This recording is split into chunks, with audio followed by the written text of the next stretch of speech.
I asked Inspector Lestrade to take Montague Dunn's body to Scotland Yard. It's ready for autopsy then.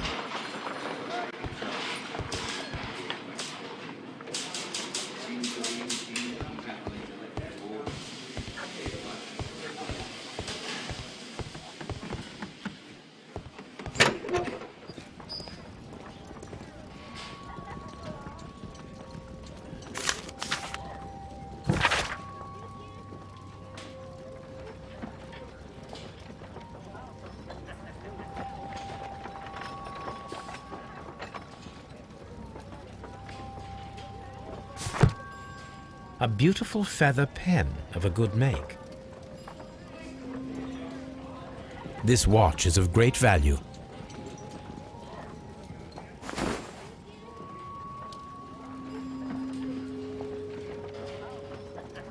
A membership card for the London Crest Club.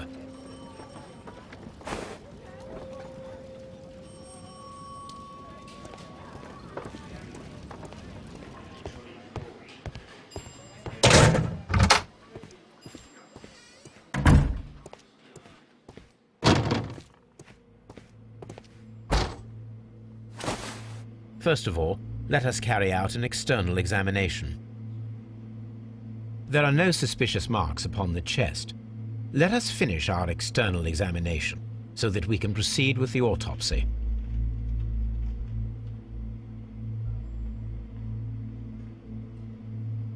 There is an injury to the skull, most probably caused by the fall in the water lily greenhouse. The vessels and the pupil of the eye appear quite normal. The air from the lungs carries a faint floral aroma.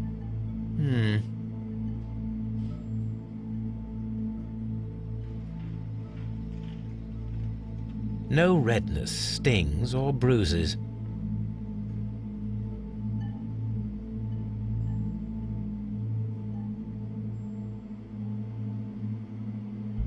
Nothing suspicious here. Now, let us examine the internal organs.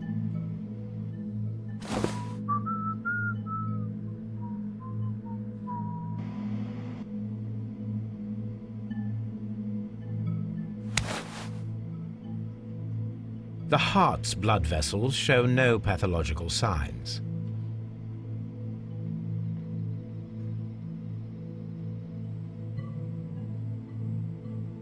The heart tissue shows no visible pathological signs.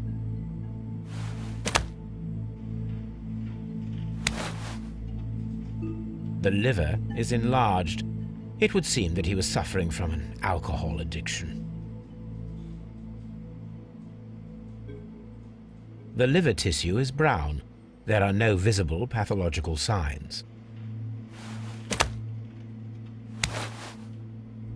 The lungs are congested and edematous.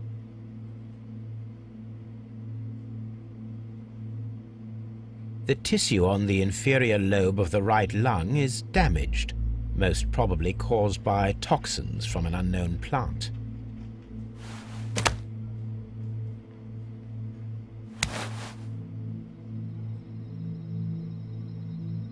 The stomach tissues show no visible pathological signs.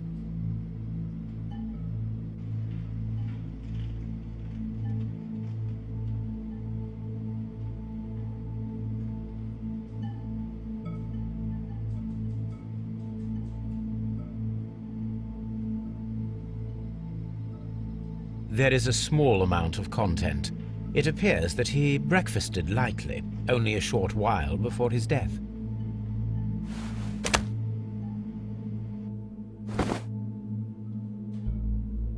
My suspicions have been substantiated. Montague Dunn, the director of Kew Gardens, died from poisoning. Plant poisoning, to be more exact. You mean... Yes, it is murder. We should inform Lestrade. Yes, but do remember, Watson, that I discovered the murder. The challenge is mine. The challenge, Holmes? We need to locate that deadly plant. Such a perfect murder appeals to me. Murder of any kind appeals to you. Is that all we need to do? No. We also have the people working at Kew Gardens. Martin Hamish and the son of the victim, Albert Dunn. And also Miss White, of whom we spoke with Mr. Hamish. Should we bring them all here for interrogation? No. A few innocuous questions at Kew will suffice, as well as a discreet delve into their personal affairs. Yes, Watson. It is time now to open the doors. Even those in the staff building. I suppose that is necessary. We should also be concerned with the victim himself. After all, we don't know very much about Montague Dunn. You're enjoying this already, aren't you? More than a little.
Mr. Hamish, can you explain to us what happened to the colonial collection?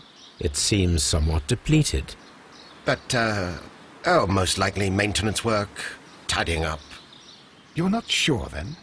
But you're the deputy director. Well, I am busy. I cannot be everywhere at once. Albert told us about the tragic death of Mr. Dunn, the late director of Kew Gardens. Tragic indeed. His heart attack was quite unexpected. As deputy director, how was your relationship with Montague Dunn? To be honest with you, Mr. Holmes, it could have been better. You see, every Tuesday he would carry out his inspection of the gardens, but it was solely to make an impression, great pretense that he cared at all. He would give out absurd orders, ignoring anyone else's opinion. He would then disappear for the rest of the week. He was what some might call a man of action. I'd say rather he was overzealous and chaotic. So after all, it was no wonder, perhaps, that he ended up like that, if you take into consideration his kind of lifestyle. You mentioned that Mr. Dunn led a particular lifestyle. Well, it's no secret that he enjoyed, celebrating, shall we say. He was a member of the London Smart Set. He was famous for it. That and... And... He had an eye for the ladies, to put it mildly, Mr. Holmes. Tell me, Mr. Hamish, do you grow the more deadly variety of plant here? You mean insectivorous? Yes, but nothing larger than that. Thank you, Mr. Hamish. We shall continue our investigation.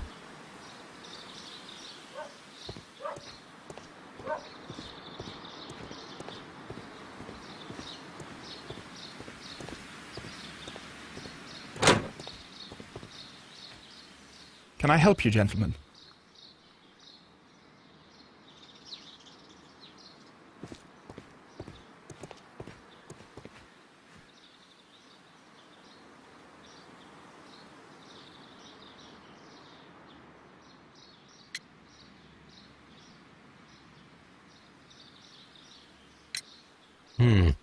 Do you work here? Yes, but part-time only, for I'm also studying botany at the University of London. You're following in your father's footsteps, then. That is commendable. Well, even if botany is not my strongest suit, there are people who say that I could be a good manager. I imagine that your relationship with your father may have been a strained one. Yes. I cannot say that he was a kind man, for he never listened to me at all. He forced me to work here. But now, after his death, I've been pondering it over. Perhaps he wasn't so wrong about me after all. I have to follow his path, and I have to manage Kew Gardens, and I can do it. I can be as good as any other who works here. We noticed that a part of the colonial collection has been cleared. Ah. At the moment I'm just dealing with the storage room. I don't know much about the other rooms. Who is Miss Margaret White? Ah, she is the young lady who studies with me. She visits here sometimes to help out with the greenhouses. In fact, she should be here today. She wanted to work at the seed house. That's the small greenhouse across from the large glass house.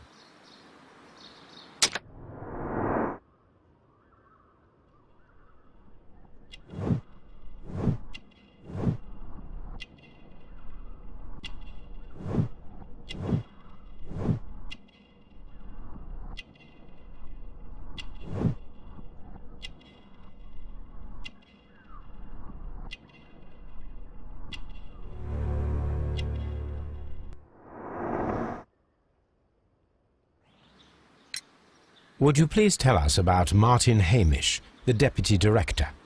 Well, I have to tell you that Mr. Hamish is not and has never been the Deputy Director of Kew Gardens.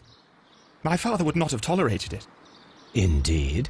That is most interesting. He told us that he was.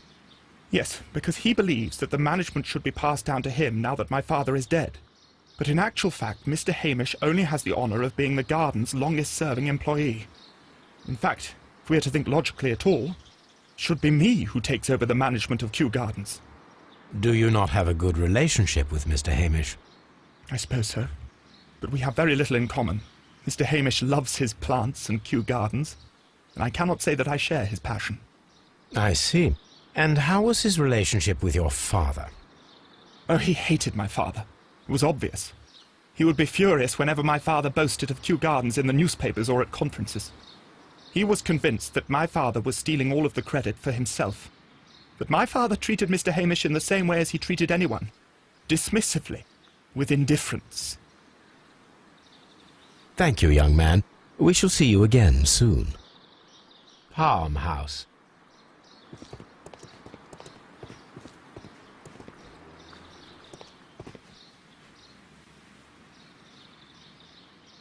A task list for Albert, compiled by Martin Hamish. Sweep out the palm house, scrub the toilets, clean the storage shed tools,